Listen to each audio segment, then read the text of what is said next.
कर्म वीरों की पवित्र एवं पुण्य भूमि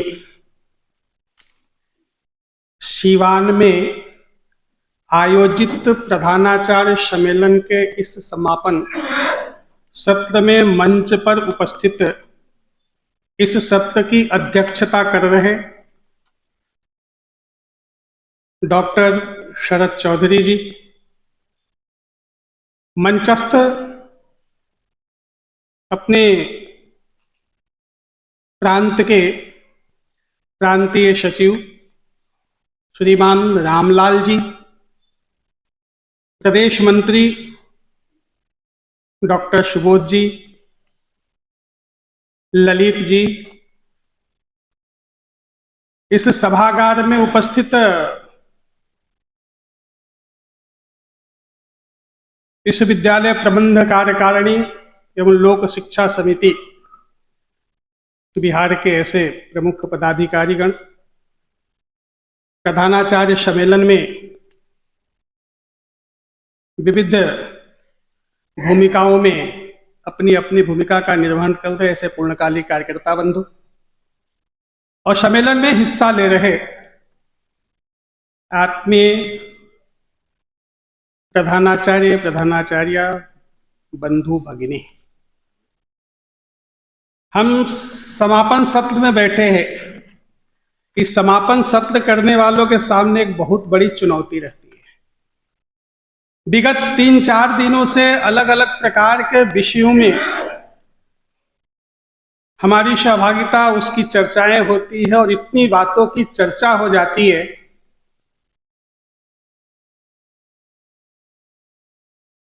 और फिर समापन सत्र में भी अलग अलग प्रकार के जो प्रारूपों के आधार पर वक्तव्य और प्रबोधन और अनुभव कथन आते हैं। एक 4 दिनों से लगातार और आज के इस अंतिम सत्र, समापन सत्र में अनवरत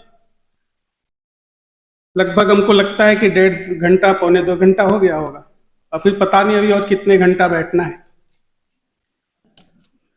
तो एक तो शरीर, मन और बुद्धि तीनों जो है एक प्रकार से थक जाती है। ये थकान स्वाभाविक रूप से अपने चेहरे पर भी दिखाई देता है।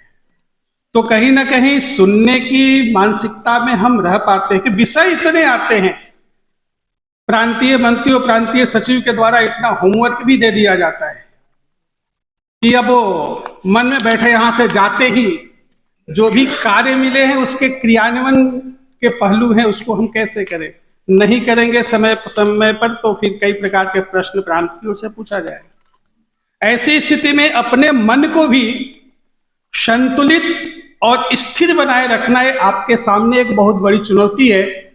तो मेरे सामने सबसे बड़ी समस्या है कि हर प्रकार के विषय आपके पास तो आ जाते हैं, एक से एक विद्वज्जन अपने अपने विषयों के जो विशेषज्ञ हैं और फिर संगठन की आवश्यकता है वो सारे विषय हमारे सामने रख देते हैं।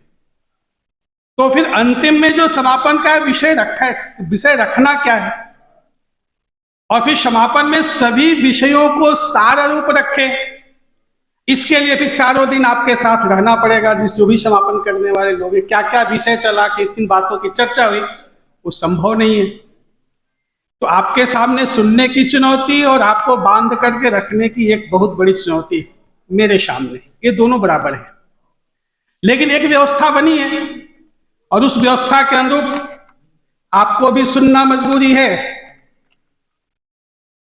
और हमको भी सुनाना जरूरी है। मजबूरी नहीं, जरूरी है उसको माने, क्योंकि ऐसा व्यवस्था का पालन करना संघ ने यही सिखाया है। इसीलिए उसी के अनुरूप जो है आज प्रयास करेंगे कि आपके समक्ष जो हम विषय रखें अपने संगठन कार्य और हम एक प्रधानाचार्य के नाते अपने अनुकूल कैसे हो। अभी अभी इसके पहले जो है अपने यहाँ के प्रतिनिधि ने कई विषय रखे, अच्छे विषय रखे। दो तीन विषय रखे, उसमें एक दो विषयों का केवल उल्लेख करना चाहेंगे। उन्होंने कहा मैं हूं, मैं ही हूं, इस बात का जो कहे अहंकार, ये स्वाभाविक रूप से हम मनुष्य है, मनुष्य जीवन की जो वृत्ति है और उसमें ये अहंकार भाव स्वाभाविक रूप से आते हैं। लेकिन ये आए नहीं, मैं हूं और मैं ही हूं। इसीलिए तो इस मैं से हम की जो यात्रा है, वास्तव में इस मैं से हम की यात्रा का नाम है विद्या भारती है।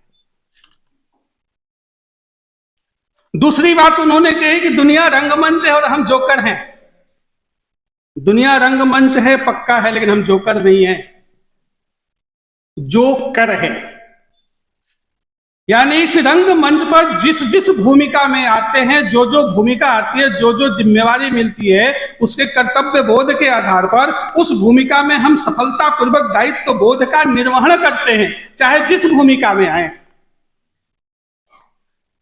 अब इसीलिए हम जोकर कहते, जो जो आया अपने सामने उस काम को करने वाले, निपुणता पूर्वक गुणवत्ता युक्त कार्य को पूरा करने वाले हम हैं।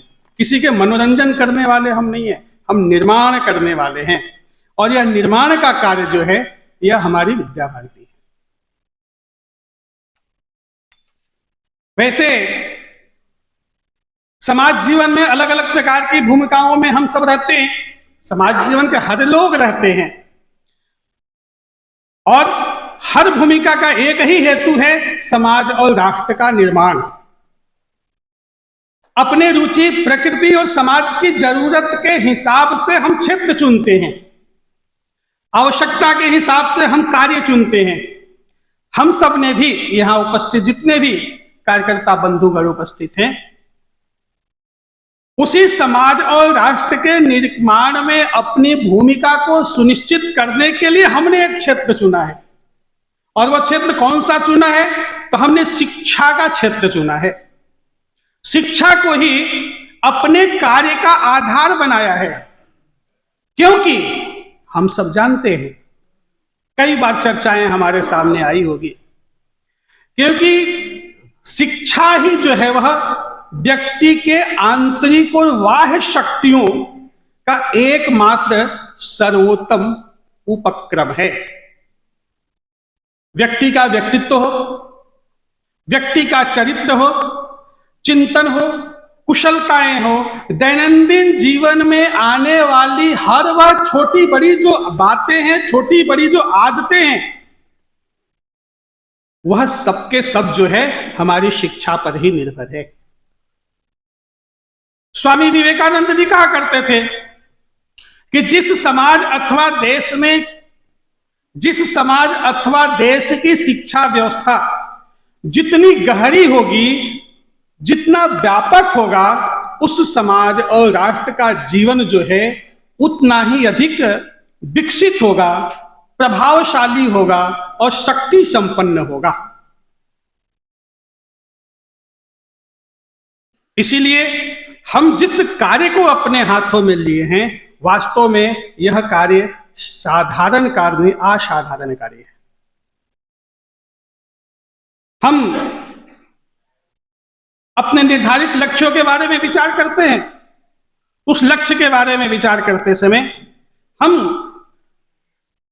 शिक्षा को ही वह माध्यम बनाए, उस माध्यम के आधार पर समाज जीवन में ऐसे व्यक्तित्व को तैयार करने वाले हैं जो कि हिंदुत्वनिष्ठ हो, राष्ट्रभक्ति से ओतप्रोत हो, शरीर मन बुद्धि और आत्मा से वह परिपूर्ण हो, आध्यात्मिक दृष्टि से भी वह परिपूर्ण हो, और उसके आधार पर समाज की संवेदनाओं को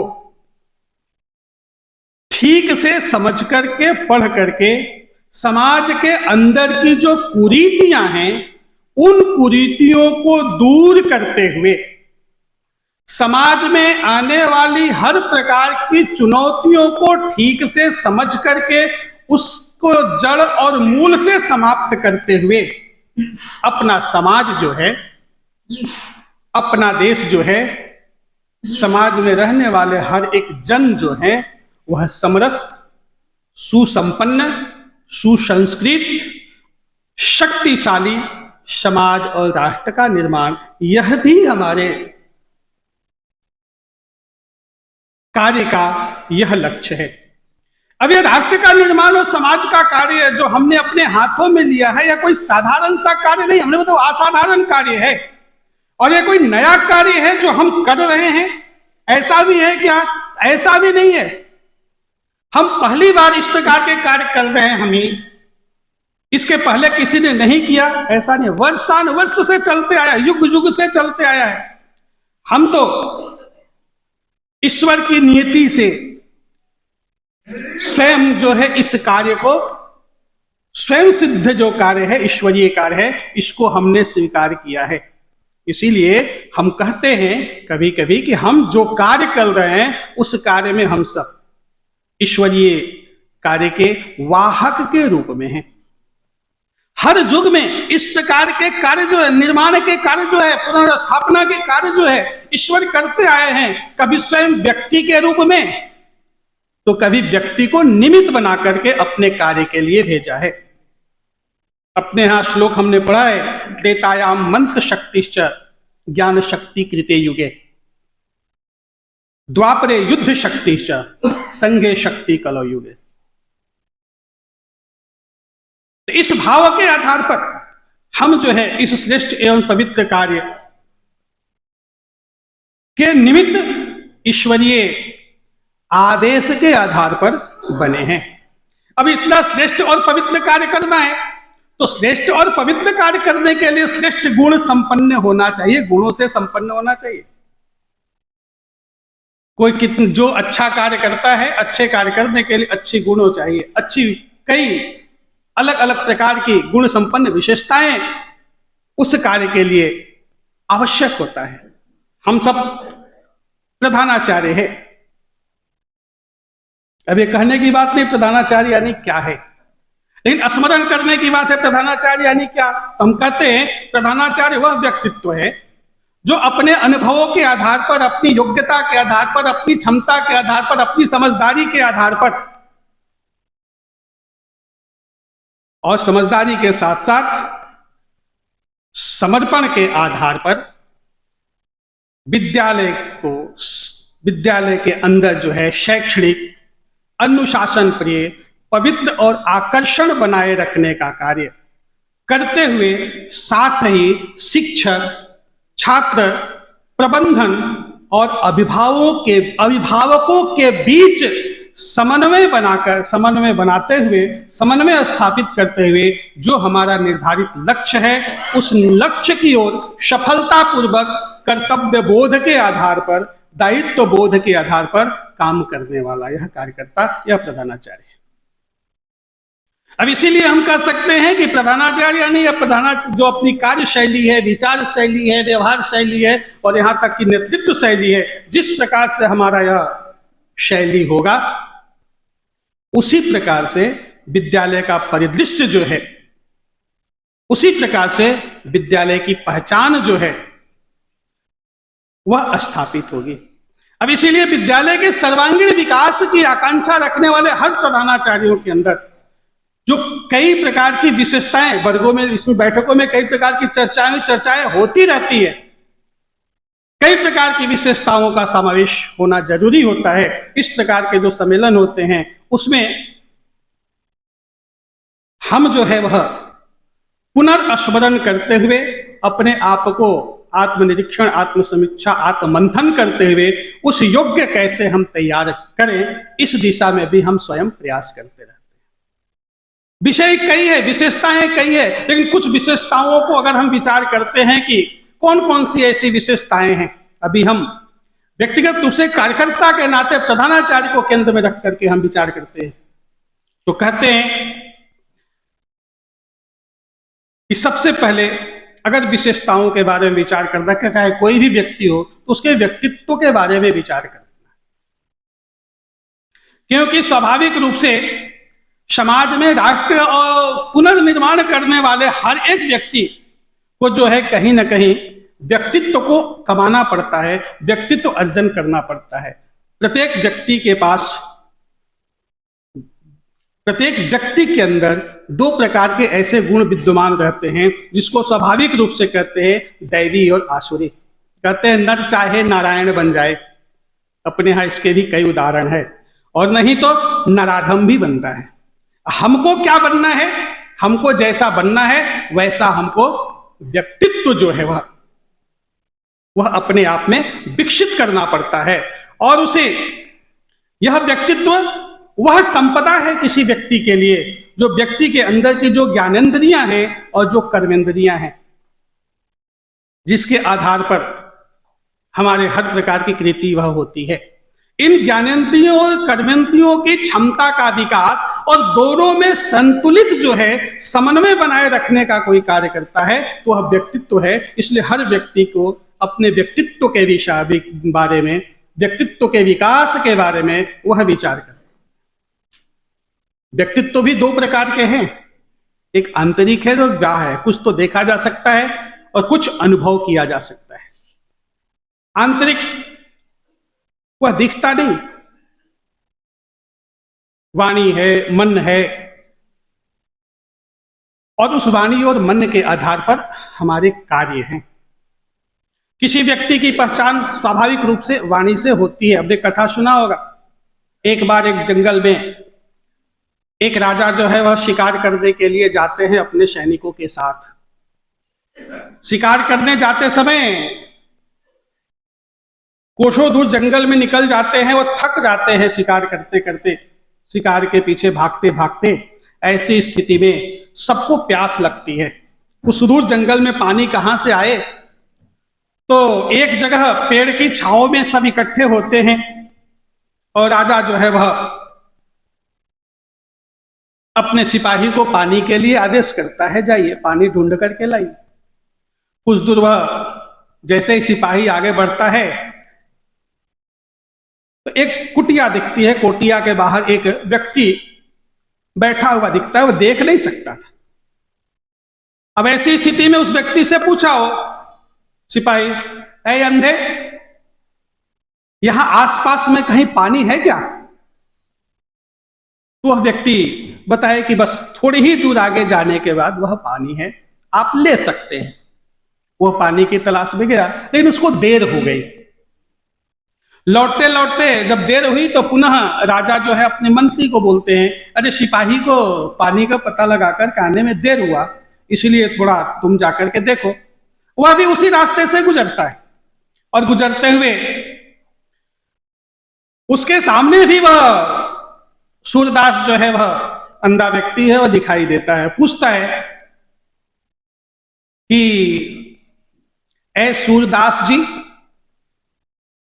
इधर आसपास में कहीं पीने के लिए जल की व्यवस्था है क्या? तूने बताया आप थोड़ी दूर आगे जाइए, अभी अभी आपका सिपाही जो है इस रास्ते से होकर के गया है, वो भी जल का पता करने के लिए। लेकिन उसको भी आते आते देर हुई, तो फिर राजा स्वयं जो है उस जल की तलाश में उस रास्ते को चल पड़ते हैं, जहां उसी रास्ते में वो कुटिया मिलती है जहां की वह व्यक्ति बैठा हुआ रहता है। वह भी पूछे, राजा भी पूछते हैं, ऐ सूरदास जी महाराज, आप जो है इधर कहीं पीने के लिए जल की व्यवस्था है उसके बारे में बता सकते हैं क्या? तो कहा कि हाँ, ऐसे ही पूछते और आगे है, लेकिन इसी विषय को पूछते पूछते आपका वो सिपाही, उसके बाद आपका मंत्री और आप शायद राजा हैं, वह जा रहे, थोड़ी दूर आगे जाकर के वह जल है, आप ले सकते हैं। तो राजा को आश्चर्य हुआ कि आखिर ऐसा आपको कैसे लगा कि वह मेरा सिपाही है और वह मेरा मंत्री ही है? तो उनके शब्दों पर ऐ अंधे वह सिपाही का शब्द था, सूरदास जी महाराज, सूरदास जी वह मंत्री का शब्द था, और सूरदास जी महाराज वह राजा का शब्द। यानी वह वाणी है, वाणी के आधार पर वह नयन सुख भी जो है वह व्यक्ति की पहचान करता है। इसीलिए हमारी वाणी, जब व्यक्तित्व के बारे में विचार करते हैं तो किसी भी व्यक्ति की पहली पहचान जो है वह उसकी वाणी से होता है। इसलिए हमारी वाणी कैसी हो?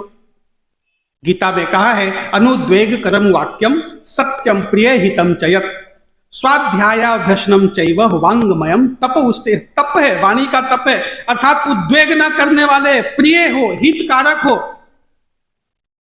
और सदा सर्वदा स्वाध्यायी और ईश्वरीय नाम का जप करने वाला, वह अभ्यासी हो। वास्तव में वही शुद्ध पवित्र वाणी है। यह वाणी का तप है। मनुस्मृति में भी वाणी के संदर्भ में कहा गया है कि सत्यम ब्रूयात् प्रियम ब्रूयात्। बच्चों को बताते हैं सत्य बोलो, सत्य बोलना चाहिए लेकिन प्रिय बोलना चाहिए। सत्य हो लेकिन अप्रिय हो तो उसको नहीं बोलना चाहिए।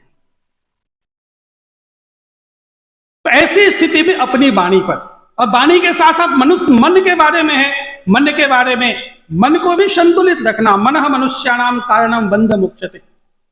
मन जो है मोक्ष और बंधन का कारण है। मन जो है व्यक्ति के अंदर की वह ताकत है जो व्यक्ति को चिंतन, अस्मरण, निर्णय, बुद्धि, एकाग्रता और व्यवहार को बल प्रदान करती है।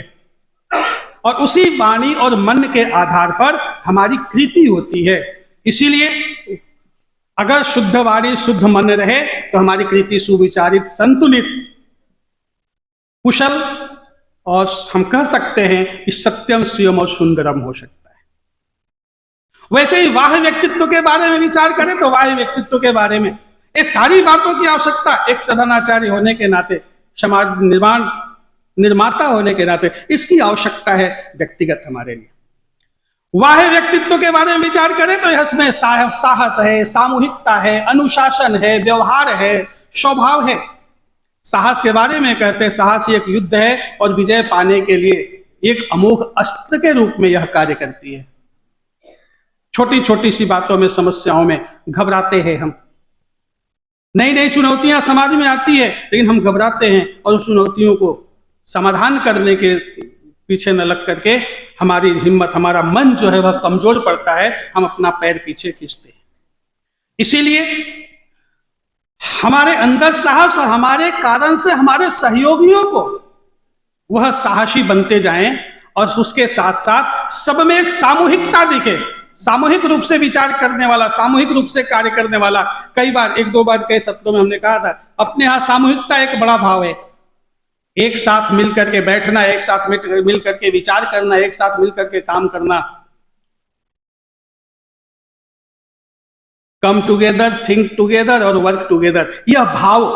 अब इसके आधार पर, सामूहिकता के भाव के आधार पर बड़े से बड़े कार्य को हम आसानी से और सफलतापूर्वक कर पाने में सक्षम होते हैं। और यह सामूहिकता, साहस और सामूहिकता के साथ साथ इस सामूहिकता के अंदर हमने क्या चाहिए तो अनुशासन चाहिए। यह अनुशासन जो है केवल हमारे लिए नहीं, समाज जीवन के प्रत्येक क्षेत्र में, चाहे वह समाज, परिवार हो, समाज हो, संगठन हो अथवा राष्ट्र हो, सबके सब में अनुशासन की जरूरत है। यह सफलता का मूल मंत्र है। और अनुशासन में भी स्व अनुशासन जो है वह व्यक्ति को मैं से हम की ओर ले जाने का कार्य करती है।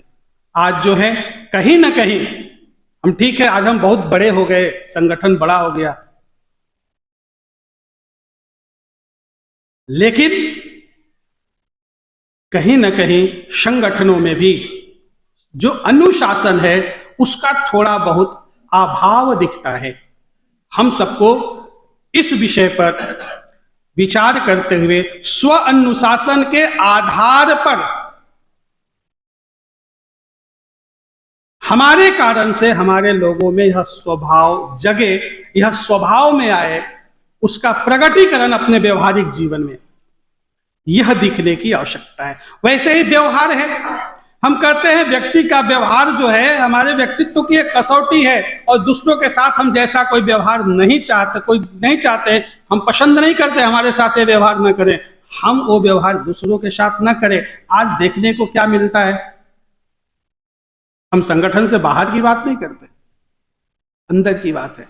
ये कहीं ना कहीं, हम ये नहीं कहेंगे दोष हमारे अंदर आया है, लेकिन इससे हम कहीं ना कहीं प्रभावित हो रहे हैं। और हम प्रभावित हो रहे हैं यानी कि संगठन प्रभावित हो रहा है, संगठन प्रभावित हो रहा है यानी विचार क्षीण हो रहे हैं, और विचार जब क्षीण हो रहा है तो जो लक्ष्य हमारा है उस लक्ष्य की दिशा में जिस तीव्र गति से हमको कम से कम समयों में आगे बढ़ना है, उसमें कहीं ना कहीं भटकाव आने की संभावनाएं दिख रही है। इसीलिए इस पर भी हम सबको विचार करने की जरूरत है। ऐसा व्यक्तित्व स्वयं हमारे अंदर और हमारे कारण से हमारे सहयोगी हमारे संस्थानों में यह धीरे धीरे धीरे व्यक्तित्व का विकास, आंतरिक और बाह्य दोनों व्यक्तित्वों पर, दोनों के विकास के बारे में हम सबको विचार करना। वैसे ही व्यक्तित्व के साथ साथ कर्तृत्व है। किसी भी कार्य को करना है तो किसी भी कार्य को संपन्न करने के लिए स्वाभाविक रूप से क्षमता, दक्षता की जरूरत है। और कैसी क्षमता चाहिए? तो दृढ़ संकल्पित, दृढ़ता पूर्वक हमारे द्वारा अपने हाथ में लिए हुए कार्य को हम पूर्ण ही करेंगे, बिना पूर्ण किए उस कार्य को हम छोड़ेंगे नहीं।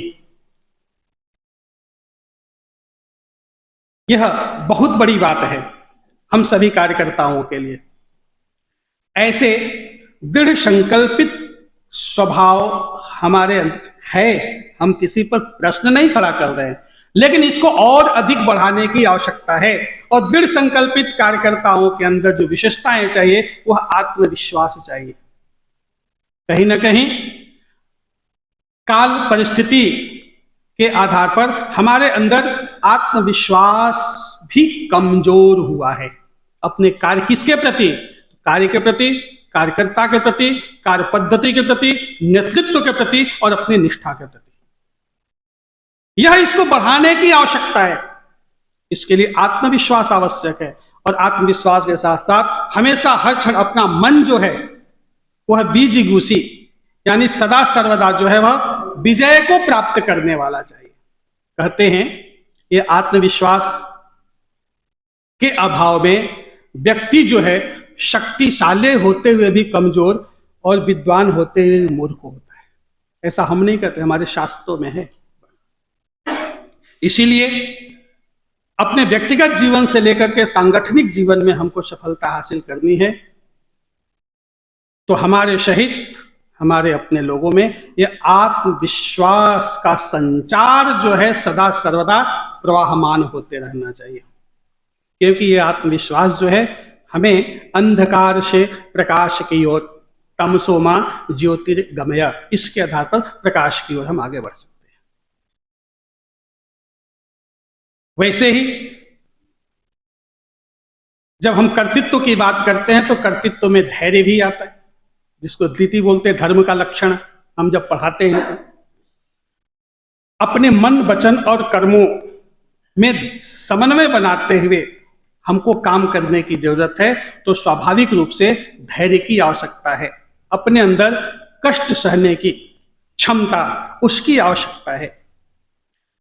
कभी कभी कार्य करते करते असफलता मिलती है, तो ऐसी स्थिति में सफलता और विफलता दोनों ही परिस्थिति में सम बनाए रखने की यह आवश्यकता है। कोई प्रतिक्रिया नहीं, कोई दोषारोपण नहीं, लेकिन आज जो है यह धीरे धीरे धीरे छोटी छोटी सी चूक होने के बाद में भी हम संभालने और बढ़ाने वाले होने चाहिए, न कि छोटी छोटी गलतियां होती है तो उस गलतियों के आधार पर अपने लोगों को हम हतोत्साहित करने वाले बने। यह आज गलतियों को गिनाने वाले ऐसे लोगों की संख्या बढ़ते जा रही है, न को सिखाने और संभालने वालों की हम प्रधानाचार्य हैं। अब इसीलिए हमको हर परिस्थिति में अपनी धैर्य को मन, वचन और कर्मों के आधार पर स्थिर रखते हुए अपने साथ के सहयोगियों को हमेशा मनोबल हमारा बढ़ता रहे, बढ़ाते रहे, इस दिशा में भी हम सबको प्रयास करना चाहिए। तीसरी मुख्य बात है नेतृत्व की। नेतृत्व कैसा हो? तो अपने यहां गीता में कहा गया है, मुक्त संगो अहनवादी धृत्युत्साह समन्वितः सिद्ध सिद्ध्योर निर्विकार कर्ता सात्विक उच्यते। ऐसा नेतृत्वकर्ता का गुण चाहिए, संग रहित और अहंकार से रहित, वाणी, धैर्य और उत्साह से युक्त, और कार्य की सिद्धि, पहले भी तो कार्य की सिद्धि होने और न होने पर हुआ तो कोई बहुत हर्ष भी नहीं, और नहीं हुआ तो किसी प्रकार का कोई शोक भी नहीं।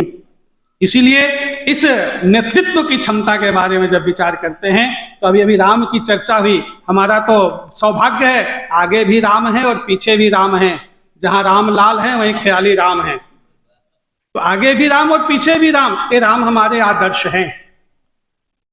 इस राम को ध्यान में रख करके राम के चरित्रों का, बाकी वो तो राम है ही, उस राम के चरित्रों को स्मरण करते हुए हम नेतृत्व, हमारे अंदर की नेतृत्व क्षमता, नेतृत्व कौशल वह बढ़ते जाए, इस दिशा में भी हम सबको प्रयास करना है। और चौथी प्रमुख बातें है वह समझदारी। समझदारी यानी विवेक युक्त व्यवहार। यद्यपि सुधम, बताते आए हैं, कोई नई बात आपके सामने नहीं रख रहे हैं। यद्यपि सुधम लोक विरोधम ना करणीयम ना चरणीयम, यानी वैचारिक समझदारी बढ़े। हम विद्या भारती के कार्यकर्ता है, वास्तव में विद्या भारती क्या है, क्यों है, इसकी पृष्ठभूमि क्या है, हम समझते आए हैं। लेकिन केवल हमको ही समझने से काम नहीं, और अधिकाधिक जितनी गहराई में जाएंगे, यह विद्या भारती अपने आप में समुद्र है। इसके अंदर जितना हम गोता लगाएंगे, जितना ही गोता लगाएंगे, उसमें से उतना ही हम अधिक मोती प्राप्त करेंगे।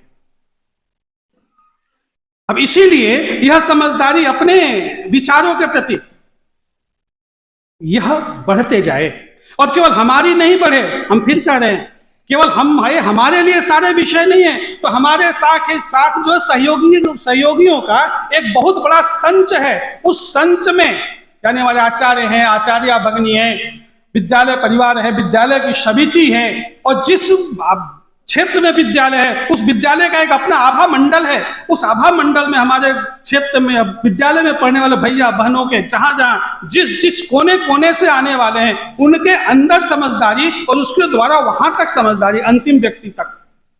अभी दीनदयाल जी की बातें, अंत्योदय यानी अंतिम व्यक्ति तक यह समझदारी बढ़ने और बढ़ाने का कार्य जो है यह हम सबका है। अब इसीलिए इस विषय पर तो केवल कार्य के प्रति नहीं, विचार के प्रति नहीं, तो हर प्रकार से कार्य, विचार, व्यवहार, संवाद, यह कौशल्य, यह समझदारी हमारी बढ़ती जाए। अधिकार के साथ साथ कर्तव्य बोध के भाव विकसित होते जाएं, ऐसा भी प्रयास करना। और समय समय पर समझदारी अगर बढ़ानी है तो हम पढ़ते हैं, पढ़ाते हैं, लोगों को सिखाते हैं, लेकिन आप कभी अपने आप को पढ़ते हैं क्या? अपने आप के बारे में आत्मनिरीक्षण, आत्मावलोकन करते हैं क्या? एक कुशल संगठक होने के नाते हर एक कार्यकर्ता को समय समय पर आत्मावलोकन करते रहने की जरूरत है। हर व्यक्ति के अंदर गुणावगुण भरा हुआ है। दायित्व के आधार पर हमारे अंदर किन किन प्रकार के गुणों का विकास होना चाहिए, किस किस दोषों का वह परिष्करण होते जाना चाहिए, यह विचार करते हुए हम अपने आप को पढ़ करके उस लायक, उस योग्य बनाने का हम प्रयास करते हैं क्या? मेरे हर विचारों में केवल बिंदु प्रधानाचार्य नहीं था, हमारे कारण से भी हमारे सहयोगी वृत्त भी कई प्रकार के दुर्गुण हैं, दोष हैं, स्वभाव है, संस्कार है, कई प्रकार के विषय हैं। उन सबको जो हमारे लिए उपयोगी है, जो हमारे पास है, हमारे लिए उपयोगी है, उसको और कैसे हम उसका विकास करें, जो हमारे लिए अहितकारी है उसको हम कैसे अपने से दूर करते चलें। समानता बार बार कई बार हमने श्लोकों की चर्चा की है। वास्तव में दोष के बारे में विचार करें तो 6 प्रकार के दोष के बारे में चर्चा करते हैं। निंदा, तंदा, भयम, क्रोध, आलस्य, दीर्घ सूत्रता, ये दोष है। ये वास्तव में हमारे अंदर है क्या? हमारे सहयोगियों के बीच में है क्या? और वैसे ही गुण के बारे में विचार करते हैं तो उद्यमम, साहसम, धैर्यम, बुद्धि, शक्ति, पराक्रम, ये 6 जो गुण है, इन गुणों का विकास और वो 6 दोषों का परिष्करण वो कैसे होते जाए, इस पर भी हम सबको विचार करने की आवश्यकता है। अब इसीलिए ये सब करते करते हमारा स्वभाव जो है वो स्नेहिल बनते जाए, विनम्र बनते जाए, सबका सम्मान, केवल सम्मान पाना नहीं तो सम्मान देने का स्वभाव यह विकसित होते जाए। आज जो है, अन्यथा मत लीजिएगा, आज की जो परिस्थिति है, विद्या भारती जिस उद्देश्य को लेकर के खड़ा हुई है और प्रारंभ के कार्यकर्ताओं ने उस उद्देश्य पूर्ति को लेकर के जो खून पसीने एक करके विद्या भारती को एक स्थान दिया है, एक पहचान खड़ी की है। कभी कभी ऐसा लगता है, हो सकता है मेरा अनुभव गलत हो सकता है। आज हम जो है कार्यकर्ता नहीं, कार्यकर्ता के नाते नहीं, हम कभी कभी ऐसा लगता अनुभव होता है कि हम कर्मचारी के नाते काम करते हैं, और हमारे कारण से हमारे अन्य जो सहयोगी हैं उनके मन में जो कार्यकर्ता का भाव विकसित होना चाहिए वह भाव नहीं, उनके अंदर भी वो कर्मचारी जैसा ही भाव है। मेरा निवेदन है कि हम सब जो है, हम सब कार्यकर्ता जैसे बने हैं वैसे हमारे साथ रहने वाले लोग इस कर्मचारी भाव से बाहर, यानी मैं से हम, वह मैं का भाव कर्मचारी भाव है, हम का भाव कार्यकर्ता भाव है। इसलिए मैं से हम की दिशा में हमारे साथ रहने वाले लोग आगे बढ़े, ऐसा विचार करना, ऐसा व्यवहार करना, ऐसा एक वातावरण का निर्माण करना हम सभी प्रधानाचार्यों की बहुत बड़ी भूमिका है। पांचवी जो बात है वह सेवा और समर्पण का भाव। यह धीरे धीरे, अब ये कहेंगे सेवा और समर्पण, तो क्या सेवा और समर्पण कम है क्या? तो ऐसा नहीं है, लेकिन जितने इस सेवा और समर्पण के भाव बढ़ना चाहिए जितना है, इससे और अधिक इसकी आवश्यकता है, क्योंकि आज एक बहुत बड़े लक्ष्य को हम लेकर के चले हैं। इस लक्ष्य को पूरा करना है तो सेवा और समर्पण के भावना से लोगों को ओत-प्रोत करते हुए और अधिकाधिक लोग इस भाव को लेकर के काम करने वाले लोग हमारे साथ जुड़ते चले जाएं। आज बहुत कम संख्या में, कभी एक बार बैठ करके चर्चा कर रहे थे हम, कहते भाई अपने आप पूर्णकाली कार्यकर्ता कितने हैं? तो बोले पहले 10 थे, अब 9 हो गए। फिर बोले नहीं फिर से 10 हो गए। ऐसा ही है ना, अभी 9 है। तो आज हमारे जैसे कार्य करने वाले कार्यकर्ता उस दिशा में भी हम प्रयास करते हैं क्या? करना चाहिए क्या? इसीलिए यह सेवा और समर्पण आज के समय में यह आवश्यक है। सेवा कैसी है? तो 9 से 3 वाली सेवा नहीं, तो सेवा यानी कि 24 घंटे की सेवा है। इस प्रकार के भाव को लेकर के काम करने वाले लोग, जो कि निस्वार्थ और निरपेक्ष भाव से, कर्तव्य एवं अपनत्व भाव से, पूजा भाव से, श्रद्धा और समर्पण भाव से कार्य करने वाले लोग जो है वह तैयार करते हैं।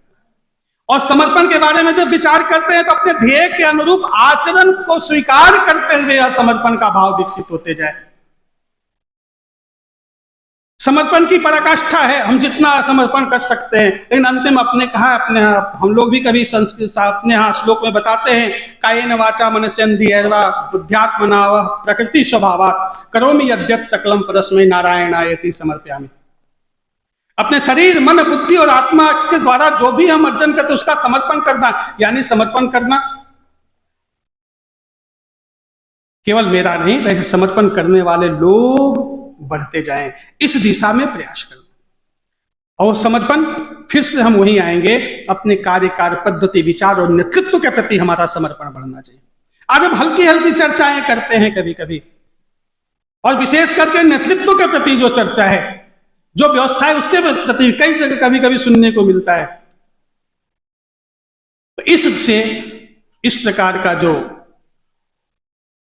दोष धीरे धीरे कहीं न कहीं मानवीय स्वभाव के कारण आ रहा है, इससे हमको भी बचना, हमारे सहयोगी बचे, संगठन भी इस दोष से बढ़ते जाए।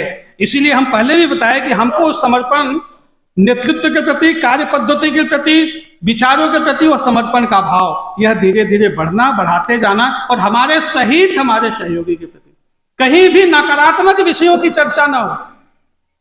हर पल हर समय जो है वह सकारात्मक विषयों की चर्चा हो। अब इसीलिए हम कहते हैं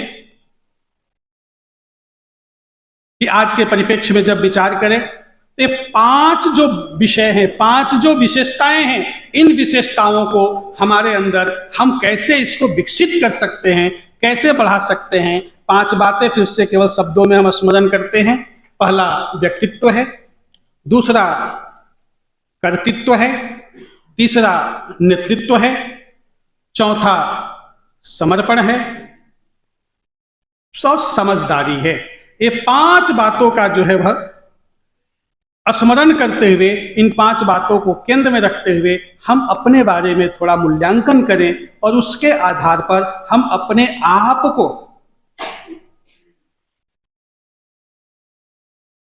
और अधिक गुणों से युक्त करते जाएं और हमारे साथ कार्य करने वाले लोग भी उन गुणों से युक्त होते जाए, क्योंकि हम तो उस राष्ट्र निर्माण के कार्य में लगे हैं, उस राष्ट्र निर्माण कार्य के शिल्पी हैं जो पत्थर में भी प्राण डालते हैं, पत्थर उसे मूर्त रूप दे, उस पत्थर को वंदनीय और पूजनीय बनाने का कार्य करते हैं।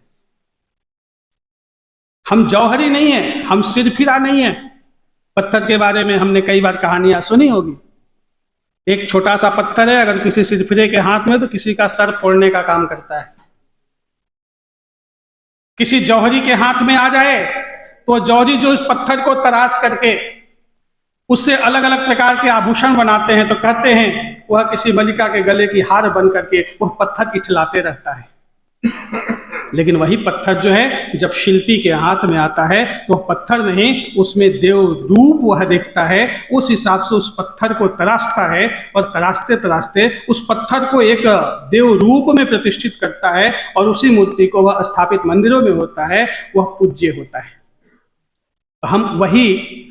हम जौहरी नहीं है, हम सिरफिरा नहीं है, तो हम जो है वह शिल्पी हैं। और हम जो शिल्पी हैं एक शिल्पकार के रूप में ऐसे शिल्पियों की जो श्रृंखलाएं हैं वह बढ़ते जाए, बढ़ाते जाएं, ऐसा हम सबको प्रयास करने की जरूरत है। स्वाभाविक रूप से अभी अमृत महोत्सव की चर्चा हो रही है। आज सर्वत्र जो है देश को आत्मनिर्भर बनाने की चर्चाएं होती है। प्रधानमंत्री से लेकर के एक कर्मचारी तक सब इस बातों की चर्चा करते हैं कि हमको देश को आत्मनिर्भर बनाना है। आत्मनिर्भर भारत, आधुनिक भारत, नया भारत, समृद्ध भारत, श्रेष्ठ भारत। और जितने प्रकार के सपने हम संजो रहे हैं इस भारत को श्रेष्ठ करने के लिए, उसमें हम सभी शिक्षा क्षेत्र में काम करने वाले लोगों की एक बहुत बड़ी भूमिका है। और इसी कारण से इस बार हमको लगता है 2-3 सत्र हुआ वह नई शिक्षा नीति का, कि वर्षों से इसी सोच को सार्थक करने के लिए अथक अपने कार्यकर्ताओं के परिश्रम और प्रयास से हम सबके पहल से जो है उसका जो परिणाम आया था, जो अपनी देश की नई शिक्षा नीति आई, हम उस पर बार बार चर्चा करें, क्रियान्वयन की दिशा में आगे बढ़ रहे हैं। हाँ ठीक है कि थोड़ी गति कम है, नीति अच्छी है, लेकिन अभी समाज में बहुत नियति अच्छी नहीं होने के कारण इस दिशा में जितनी गति मिलनी चाहिए और विशेष करके अपने प्रांत में गति मिलनी चाहिए वह नहीं मिल पा रही है। ऐसी स्थिति में हम सबको मिल करके इस शिक्षा नीति को भी समाज को की जो नियति है उस नीति के आधार पर उनकी नियति विकसित करते हुए इस कार्य को आगे बढ़ाए, यह बहुत बड़ी जिम्मेवारी हम सबके साथ है। और इसीलिए इस कार्य को करने के लिए हम सबको मिलकर के प्रयास करना पड़ेगा। अभी पूजनीय सर संघचालक जी विगत वर्षों से संघ के शताब्दी वर्ष के कारण से 5 ऐसे बिंदुओं पर सबको कार्य करने के लिए आह्वान किया है। उसको 5 सूत्री परिवर्तन के, समाज परिवर्तन के 5 सूत्री अभियान, ऐसा भी नाम हम दे सकते हैं। समाज एवं राष्ट्र के नवोत्थान के लिए स्वाभाविक रूप से जिस व्यवस्था के आधार पर वह समाज और राष्ट्र का उत्थान वह सुनिश्चित होगा वह है परिवार व्यवस्था। इसीलिए परिवार संस्था का सुदृढ़ीकरण करना यह पहला विषय उन्होंने दिया था। दूसरी बात, परिवार किसी न किसी समाज में रहता है, समाज में कई प्रकार की विषमताएं हैं, कई प्रकार के संभ्रम है, कई प्रकार के द्वेष हैं। इसीलिए परिवार संस्था के दृढ़ीकरण के साथ साथ बंधुता के आधार पर समरस समाज जीवन का निर्माण हो, इसलिए संपूर्ण समाज में सामाजिक समरसता के एक वातावरण का निर्माण हो, इस पर भी प्रयास करना है। और समाज और परिवार के जीवन जिन बिंदुओं पर टिका हुआ है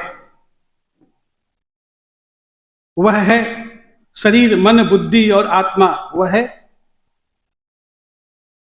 स्वच्छ सुंदर पर्यावरण। अब इसीलिए अपने समाज में हम जिस परिवेश में रहते हैं वहां का पर्यावरण स्वच्छ बने, सुंदर बने, वातावरण जो है वह स्वच्छ हो, ऐसा प्रयास, और इसके साथ साथ स्व के आधार पर, स्व के भाव से स्वदेशी भाव के साथ अपने परिश्रम उद्यमिता का विकास, और अंतिम बात का है नागरिक कर्तव्य बोध के भाव का जागरण। ये 5 बातें हैं, इसको 5 सूत्री विकास समाज परिवर्तन के लिए बताए तो परिवार प्रबोधन यानी परिवार व्यवस्था को और व्यवस्थित करना, सामाजिक समरसता का वातावरण निर्माण करना, पर्यावरण व्यवस्थित रहे,